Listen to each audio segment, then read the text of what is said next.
Local leaders say San Diego County is leading the way in the country with more than 60% of eligible people vaccinated, but there is still work to be done. Good afternoon. I'm Kimberly Hunt. ABC 10 News reporter Leah Pizzetti shows us how a new tool can now bring doses of groups of people who want it. County leaders are launching a new way to try to get people vaccinated. Mission Bay Resort already getting in on it. With this new plan, they come to you. Ignacio Sanchez works at San Diego Mission Bay Resort, and he says it's because of his job that he's now vaccinated. It's been difficult for other people. I was lucky that I was here, so it was like basically put on my hands and be like, you know what, just go there, get it, and that was it. He says he lost coworkers to coronavirus, so he was thankful his work helped set him up with an appointment. It's all part of a new county plan to bring vaccines to large groups of people, including places of work, chambers of commerce, and churches. One of our team members will contact you to schedule a mobile vaccination team that will come to you. A pop-up type site. Chair Fletcher says this new push is because of a shift from what used to be. We all know that over the past 5 months, we've lived in a world where you could not get enough appointments. To the new reality, there are not as many people signing up for appointments now. As a county, we shift our mindset away from superstations and pods and into going into those areas where people traffic, and make sure we make it as easy as possible to get vaccinated. Hoping if the county can bring vaccines to large groups of people, employees like Ignacio can return back to work with peace of mind. Being vaccinated, I don't know if we have any people come in and or not, but at least I know that I have it, and I know that I'm preventing me from getting it. Leah Pizzetti, ABC 10 News. Leaders say they've already had a wide variety of companies sign up to bring vaccine sites to them, everything from Qualcomm to small businesses. And this is not the only way the county is making it easier to get vaccinated. They're extending hours at centers in Oceanside, Chula Vista, and El Cajon through 8 p.m. We have that information on how to sign up your group for a pop-up site on our website, 10news.com. Today marks 4 months since a Chula Vista mother and wife vanished. Detectives and search parties have looked for Maya Miliete across multiple communities. This is video of her family celebrating her 40th birthday this past Saturday at Fiesta Island. The family also held a rally outside the Chula Vista police station on Tuesday.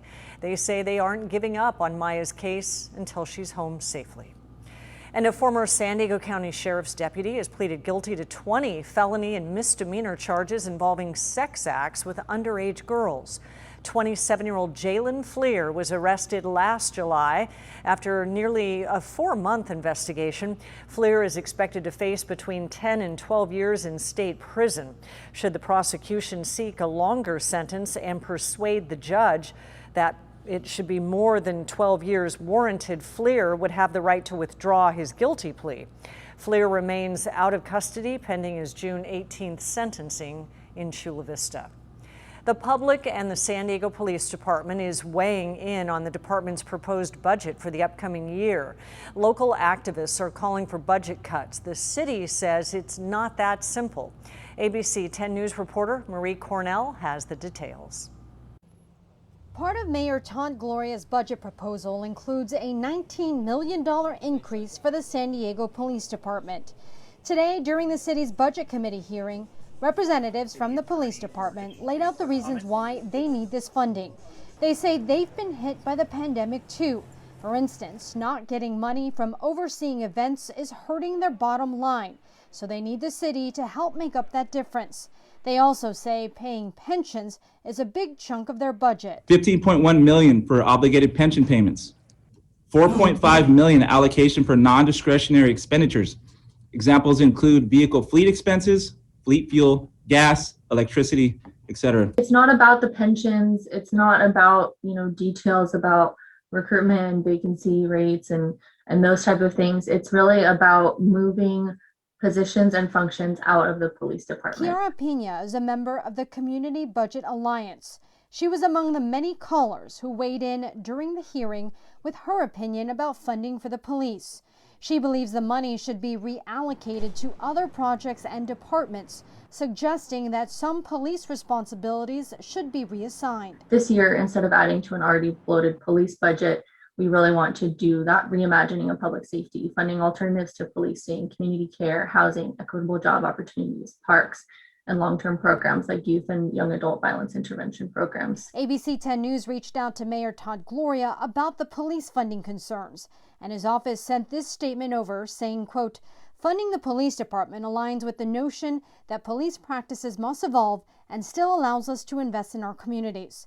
With violence increasing in San Diego, I have proposed a sensible budget that will make our city safer." The council has until June to finalize the budget. Marie Cornell, ABC 10 News.